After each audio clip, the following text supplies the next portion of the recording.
It's time for the Coach Groves Show, where we sit down with the head coach of the Darlington Tigers football team and talk about all things Darlington School football. Now we go live to Matt Davis and Ian Griffin, who are standing by with Coach Wayne Groves.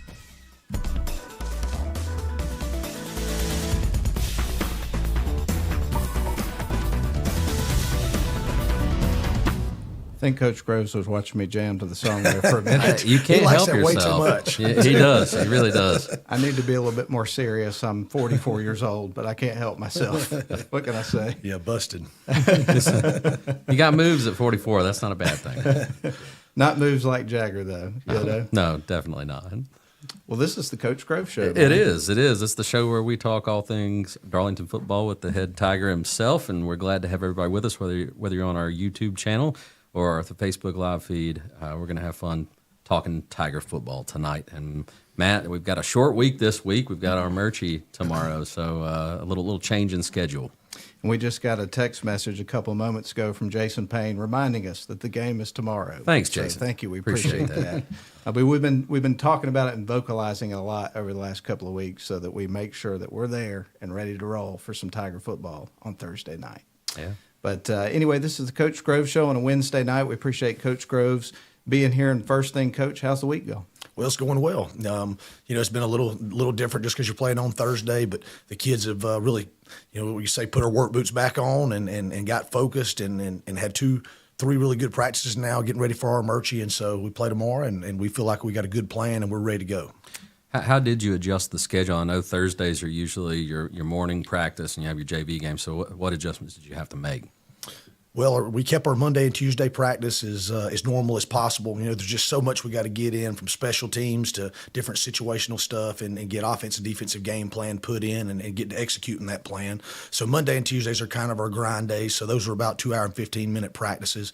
And then today we're off the field about an hour and a half. So we basically took a mix of what would normally be our Wednesday practice and our normal Thursday kind of run through and mix those together and made sure we got everything we needed to do on the checklist of the game plan and offense, defense, special teams, and we feel like we're ready to go.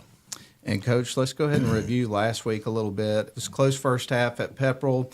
Game kind of got away in the second half. But what did you see as sort of the turning point in that game, Coach, and the difference makers looking at the film?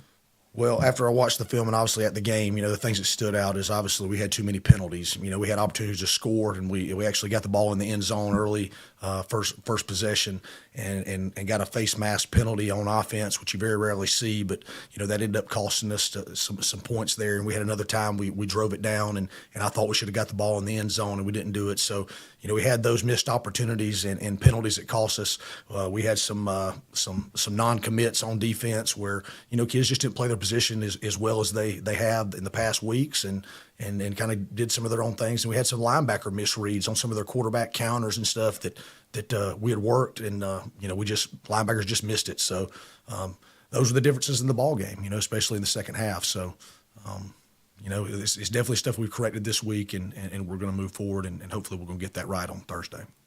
Well, Coach, you've told us how much you hate to lose, and what I'd like to know is how do you take a game like that, a loss like that, a tough loss, and what lessons do you feel like you can teach the team? What opportunities to grow are there from a game like that? Well, anytime we lose, the first person I'm going to look in the mirror at is myself. What can I do better? How can I coach it better? And what ended up, happening to make that game, the result, what it was. So, I'm going to look at the film. I'm going to look at what we did at practice, and then make the corrections, explain to the kids that, one game is not going to define our season. We still have goals ahead of us as far as, getting a home playoff game and doing that kind of thing.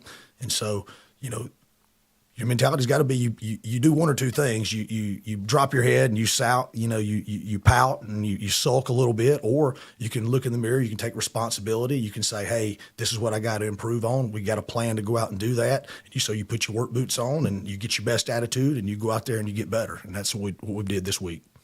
Well, Coach, let's talk about some of the bright spots in the game. Of course, our Honeymoon Bakery icing on the cake player of the game this past week was Ade DeSalis, who's done a great job for you. His performance that night was highlighted by a 32-yard field goal that gave you guys the first points of the game. What can you tell us about how he's improved and developed in his work ethic? Well, Ade's going to keep getting stronger in the weight room, and that's the main thing for kickers. And he's got great flexibility, and then he had a desire to be a good kicker. So he works at it. During practice, after we do our initial special teams and some indie things, him and the kickers, they go up on the game field and they have a script that they work through, and he's worked really hard at doing that and getting better at lots of different kicks from different angles, and as far as pop-ups and different drive kicks and stuff that you've seen us use in kind of our special teams weapon, bullet chamber, I guess you'd say. So, he's worked really hard. And so, again, we put him in a field goal situation earlier in the year, and I said, maybe that's going to give him confidence to get one later. And sure enough, that was a big kick for us in that part of the ball game. So proud of Ade. Absolutely was. And the conditions Friday night were awful. Matt and I were talking about it all night. We knew there was a chance for rain, but it felt like that mist just sat over the stadium all night. So to make that kick in those conditions, we saw Sammy have a couple of issues on that first drive, holding on to the ball too. So how can you prepare for weather like that? Well, I don't know if you ever really can. You can work wet balls and dump them in water and get out there. If it missed during the practice, as long as it's not thunder and lightning, we're going to stay out there in it. So you hopefully get some of those opportunities to work some of that stuff. And then, we work ball security every day, so we don't expect that to be an issue just because, we're going to emphasize that, and that's key. So, those things will hopefully carry over when the weather does get bad. Well, Coach, let's go ahead and move along and talk about the Black Shirt Awards, offense, defense, special teams, and scout. I know that's one of the things we really enjoy talking about on this show each and every week. And, of course, people, as we switch the camera over to you, they get to see the black shirt on the wall there. We've had that for a few weeks and get a lot of compliments on that. It's nice to have that. It's good decoration, especially since I think Matt's ready to get a tattoo. That's right. Hey, man, I like that. All right. So tell us about the Black Shirt Awards this week, Coach. All right. Black shirts this week for offense.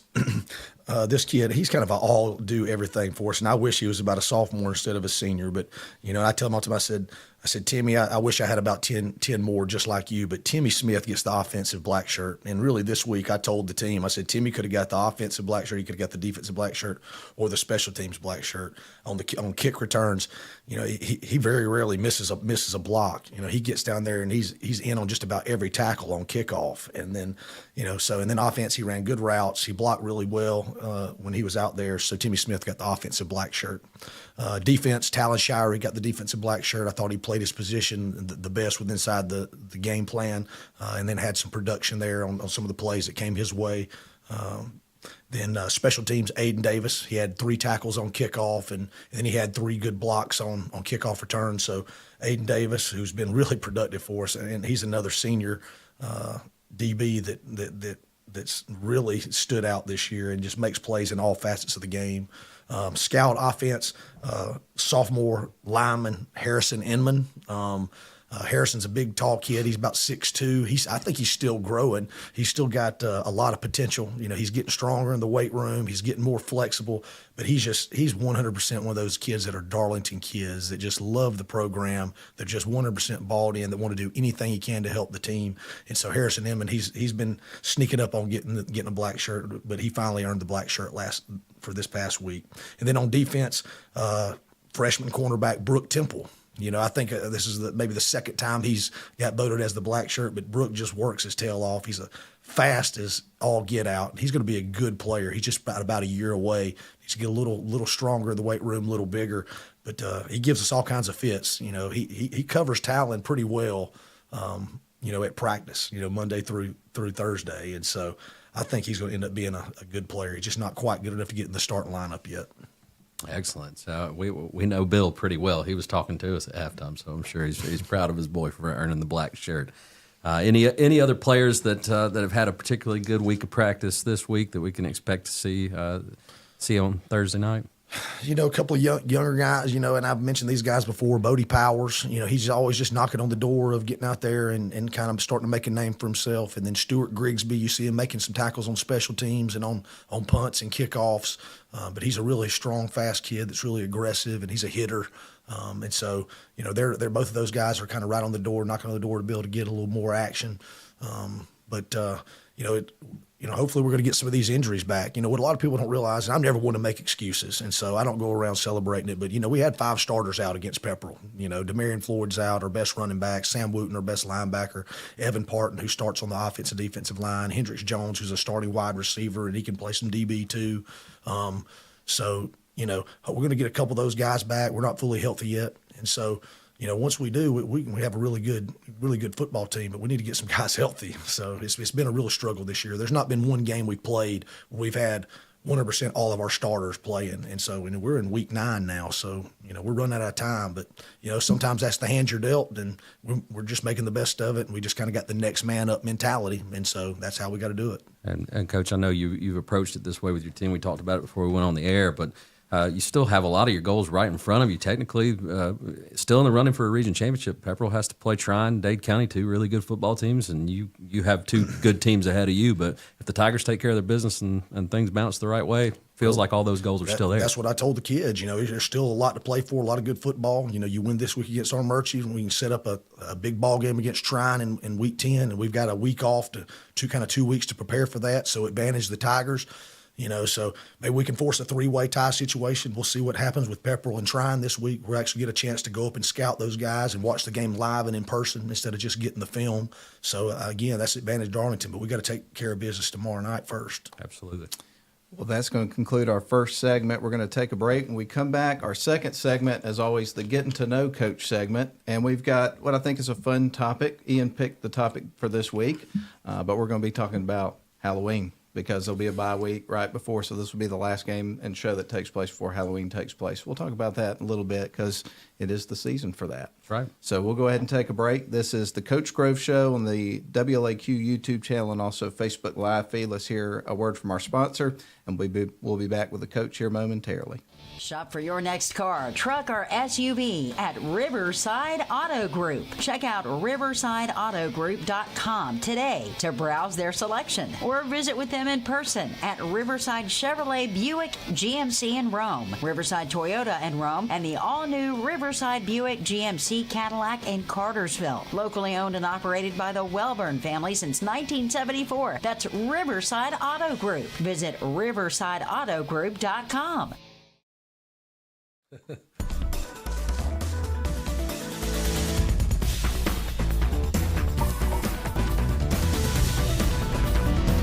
See there, I can do it. I didn't dance to the song that time. It was hard though. You're having to You're fight it. really holding it back. Exactly. This is the Coach Grove Show, and Ian, you came up with today's question, so. Yeah, absolutely. We've got it's the holiday season, kind of kicks off with Halloween, and I know you've got a young one at home, and just kind of wanted to ask you some of your favorite Halloween traditions, and spin off from there. See what your little girl's going to dress up as this year. All right, so when we moved back to Rome 8 years ago, we bought a house and we're over, and we have a neighborhood that's really kind of a hot spot for Halloween, and so we've kind of started a tradition with our family. My parents are still in town, and Jess's parents are still in town, so we have the whole family come over, and we have all our parents and grandparents have to bring the grandkids, and so Jess's mom makes a big pot of chili. We make hot dogs, and my stepmom makes excellent slaw. Believe it or not, she's a great cook. But anyway, she brings slaw, so we have chili and slaw dogs at the house. And so we set up shop right there on the front porch, and we give out tons of candy. And of course, the highlight is taking Grayson trick or treating, because last year it was really good. This year it's going to be big time for her, because she really understands what's going on now. And she's got her Lightning McQueen outfit. Okay. She likes to go fast. All right. So Lightning McQueen, yeah. So she's got a Lightning McQueen outfit, so she's going to be ready to go and run up and down the roads and get as much candy as possible, I'm sure. Awesome. That's going to be a lot of fun, and those traditions mean a lot. When you were a kid, what was the best costume you ever wore, and what are some of the things you remember about trick or treating? And dude, I had a Rambo 3 first. Nice. I knew we were going to get some 80s pop culture. And you probably seen the little kit. I mean, it came with the Bowie knife. It came with the band. Of course, I had the cargo camos already, and boots. So it didn't take much. Black cut off. I was, ready to go. John Rambo. Nice. That's awesome. What about you, man? Oh, I mean, I went to the Pirate Cove way too many times when I was young. I don't know how that ended up happening, but I was a California raisin one year, and that was my thanks to my sister and mom for putting that thing together, because it was a monstrosity. But it was a hit at the East Central Halloween parade. I guess I would have leaned more towards the Star Wars side of things. Yeah. I think one year I was Darth Vader. I'm sure I was Luke Skywalker a time or another. But Never Eddie Van Halen? Never did the Van Halen thing. But I will say this. I was a punk rocker and did my hair like green or something like that, and earrings and things of that nature one time. So I did go the rock and roll route at one point or another. But another follow-up question to that, as far as like any scary movies or anything like that, are there any that that you remember liking a lot? But Yeah, the Halloween movies, the original, the first Halloween. We simply always watch that. Saw. We watched the original Saw over Halloween, and the Scream movies. Jess really likes the Scream movies, so we'll watch the Scream movies during Halloween. And then she's, I think most women, she's a Hocus Pocus fan. Okay, so the sequel was a big deal. Yeah. So okay. that'll be played. We'll hit all those. to me, the scariest movie of growing up was the Poltergeist movies. Yeah. And Kane, that character in particular, because I can, like, if I think about that dude sing that song, and everything, just the way he looked and all that kind of thing, it just makes me nervous now to think about it. But it really freaky. Scared me when I was a kid. Heck yeah. Mine were the Halloween movies. I was talking to somebody about it last night. I will still have a Michael Myers nightmare on occasion. Wake up and be like, man, I'm in my 40s and they're still haunting my dreams. So to shift gears a little bit more, let's talk candy. What are your favorites and what got thrown away and bartered to other kids? Well, Snickers, obviously, Jolly Ranchers. I'm a Sweet Tarts guy. Blow pop. Just old school bubble gum. That's if I can get those, that's pretty good.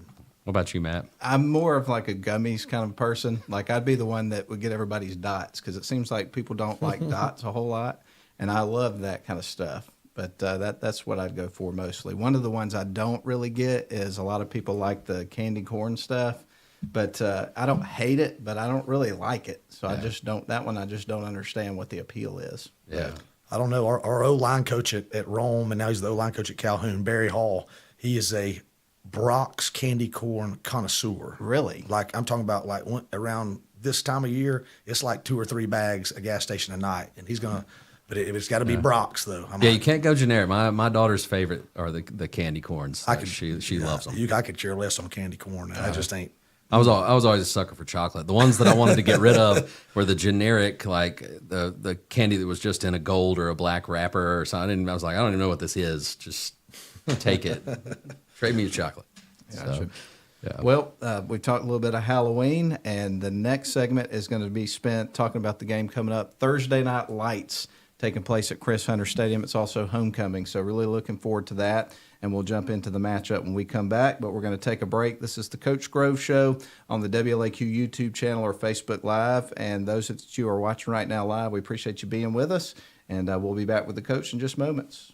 Shop for your next car, truck, or SUV at Riverside Auto Group. Check out riversideautogroup.com today to browse their selection or visit with them in person at Riverside Chevrolet Buick GMC in Rome, Riverside Toyota in Rome, and the all-new Riverside Buick GMC Cadillac in Cartersville. Locally owned and operated by the Welburn family since 1974. That's Riverside Auto Group. Visit riversideautogroup.com.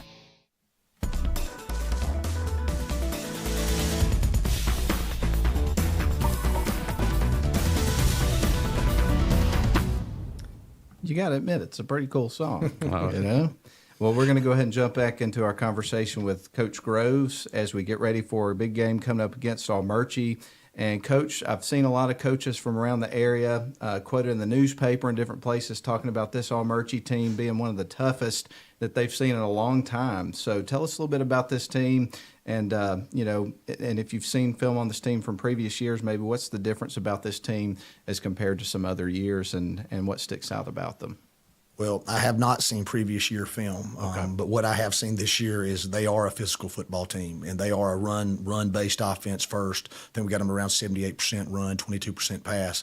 But you'll see their running backs run hard. They run the quarterback is a big part of their running game. They play with a tight end all the time, and they're very physical up front. And so that's the first thing that stands out, and that's going to be a challenge, and we have to match that and even more if we're going to be successful. Yeah, this is an Armuchee team that's still in playoff contention, a lot to play for. You're getting everybody's best shot for sure. So they're going to come to Chris Hunter Stadium ready to play. And you mentioned their quarterback. He's been a starter now for, I think, 3 years there. So you've got an experienced guy under center. So how do you prepare for him? Well, you just got to go back to your fundamentals, your individual. If we handle that handles all aspects, whether it's the quarterback powers or the running back counters or powers or the quarterback power plays or quarterback counters. Our reads and what the kids have been taught handle all that. We just got to do exactly what we've been coached to do and do it at a high level and do it physical and it'll take care of itself.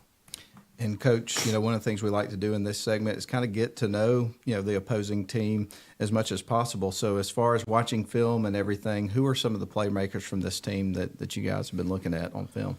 All right, on offense, it starts with quarterback number 13, Luke Lively, who's a 5'10", 155 junior. He's really in charge of that offense. He knows exactly what he's doing. He runs the ball really hard, and he's very efficient when they do ask him to throw the ball. Running back number 3, Jackson Coonley, 6'1", 205 senior. He is very physical, runs the ball very hard. And so you got to hit him low, you got to wrap up, and you got to run your feet, and then we've got to gang tackle if we're going to make him slow him down. You're going to see a couple of tight ends, number 25, Hagan Terry, who does a good job. And then there's a number 80 out there that comes out there and plays. 2 receivers, wide receiver number 9, Jacob Seagraves, who actually used to play at Rome when I was at Rome. He was there, and then he ended up transferring to Armuchee. But he's a very tall, long, lanky kid, 6'2", 170, and he can run. And he's a really good athlete. So, they take some deep ball shots with him. They use him on jet sweeps at times, and so you got to kind of account for him. And then they got another wide receiver, number 8, Blaine Ragland, who's a junior, good little scrappy wide receiver that blocks well and runs good routes. So they got playmakers on offense, and they got a physical offensive line. So they pose problems. And Coach, tomorrow night it's homecoming. Oddly, it'll be on Thursday and not on a Friday. So how does that change the night? You got any players that are on the homecoming court? They're going to have to pop out there and lock arms with somebody? No, Darlington doesn't do a homecoming court. Really? That's one of the things I ask, and nobody ever said anything about it. So I don't think Darlington does a homecoming court. So, no worries there. All right. Just like any coach, you worry about distractions during homecoming week and all that and dances and them being more worried about that than they are the game. Believe me. So that's been an emphasis in our team meetings and our talks. We got to understand that, we're going to get everybody's best. We talked about motivation this week. We're going to get everybody's best. When you put that purple on, you got a target on your back. And so when you lift your weights, when you prepare, when we practice, you got to use that as motivation. And so, we're going to get everybody's best every week. Armuchee is going to be no different. They're battling for a playoff spot. They're battling, for a home field playoff game just like we are. And so, we've got to be ready. And we've had a good week of practice, and I want to see our boys go out there and really cut it loose and have fun and play Tiger football. And you mentioned that potential home playoff game. This will be the last home game of the regular season. Expect a big crowd since it is homecoming. But how much extra motivation is that for your seniors? I know we talked about that before we went on the air. Well, that again, that's a Monday conversation. Sunday night, I wake up 2:00 in the morning, and I thought, if we don't win this game, it's going to be the last time the seniors get to play at Chris Hunter Stadium. So, that's motivation. That's, again, a part of our team meeting. We want to honor these seniors, and we want to keep playing and keep this thing rolling. And so, obviously, it's going to motivate them, but let's motivate these young guys that still have a role too. That let's make sure that gets delivered to these seniors. So, we keep that hope alive, and we want to get a good draw for the playoffs. So that home playoff game is important. So it's been a point of emphasis. And from our standpoint of watching this region for a long time, I don't remember a time in recent memory where it's been this strong from top to bottom with you guys and Pepperell and Dade County, as good as they are, and Armuchee and Trine and all these teams. So this is one of those regions where you've got to be ready to go every single week. And I know that's something you guys, as you talked about, put a tremendous amount of emphasis on. But has that been something that when you look at this region this year, that has the competitive nature from week to week been any kind of surprise, or is that what everybody kind of expected coming into the year? I really didn't know what to expect when you drop down coaching from big classifications to now. What I do know is there's good players out there, and there's good coaches out there, and so it doesn't matter. It's a region game. It's important, and it doesn't matter who you're playing. This is Georgia high school football, which I would argue that in the NFL statistics will say per capita we put more players in the NFL than anybody else. So you're not getting a break. And there's good coaches. There's good coaches coming in from all over the country to coach in Georgia because the people put so much into it, facility-wise and pay-wise and all that. And so, you're not getting a break. You better be ready every week, and you better treat it like it's a Super Bowl because, believe me, they're treating you like a Super Bowl. And to backtrack just a little bit, we got to talk about Armuchee's offense and kind of their scheme on that side of the ball, but tell us what you expect from their defense. All right, defense, they play an odd front, 3-4. You're going to see cover 2 and cover 3. They're going to slant. They're going to move their front. They're going to blitz and try to use their speed to wreak some havoc. Some players that stand out in his defensive end, 44, Rylan Steen. He's 6'1", 205, senior. He plays really hard, and he's really physical. Linebacker number 42, Jackson Hightower, who's a junior.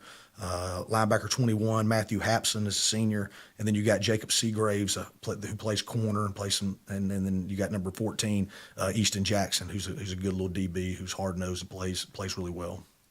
Awesome. Any final thoughts? We got about a minute or two left that you'd like to offer the audience tonight as we get ready to wind down. Well, I say, I think it's going to be a huge atmosphere. Obviously, it's a huge ball game for us. We want to stay alive at the region championship run. We want to get a home playoff game. We want to extend the time the seniors can play at Chris Hunter Stadium at least one more time. And so, there's going to be a big crowd. I think a lot of the county schools, city schools who are playing on Friday, I think they're going to come over and see our game. And so there's going to be a lot of eyes on the Tigers. So there's a lot of opportunities for us to show off what the Darlington Tigers football program is all about. Show off how hard we play and how hard we execute. And so hopefully it's going to be a great night. I know we're going to play hard and we're going to play for the Darlington community. And so we need you out there to support us at 7:30. We don't get to say it too often, but there ain't nothing like a Tiger on a Thursday night. That's right. And we will be there and very excited to be there in the booth at Chris Hunter Stadium. If you can't make it to the game, of course, we'll have coverage for you right here on WLAQ. And, of course, Darlington School provides a great video stream produced by Northwest Georgia Media. And we just want to take the opportunity to thank you, Coach, and everybody involved at Darlington that allows us to come out with the radio station and cover the games, because it's a real pleasure each and every week. And something I know that we really look forward to. So thank you very much. We appreciate you, man. Sure, thank you, guys. All right. Well, that's going to put a wrap on the show for today. And with that said, go Tigers. Go Tigers. Go Tigers. Go Tigers. And we appreciate everybody tuning in for this episode of the Coach Grove Show on the WLAQ YouTube channel and Facebook Live. If you haven't done so already, we would invite you to smash the subscribe button so you can get – Ian taught me that. Evidently, for a while, that's what the young kids said about it or whatever. And I'm just sticking with it. So I probably just look like the square old man that I am. But I'll stick with that. But anyway, subscribe to our channel, like us, follow us, all that kind of good stuff, and we appreciate you doing that. But we'll go ahead and wrap things up. This has been the Coach Grove Show, and hope you have a great rest of your week, everybody. And the game is Thursday night. We'll go ahead and remind you about that, 7:30, Toe Meets Leather. Thank you for tuning in to this week's edition of the Coach Groves Show. We invite you to join us again next week as we discuss all things Darlington football with head coach Wayne Groves. Go Tigers!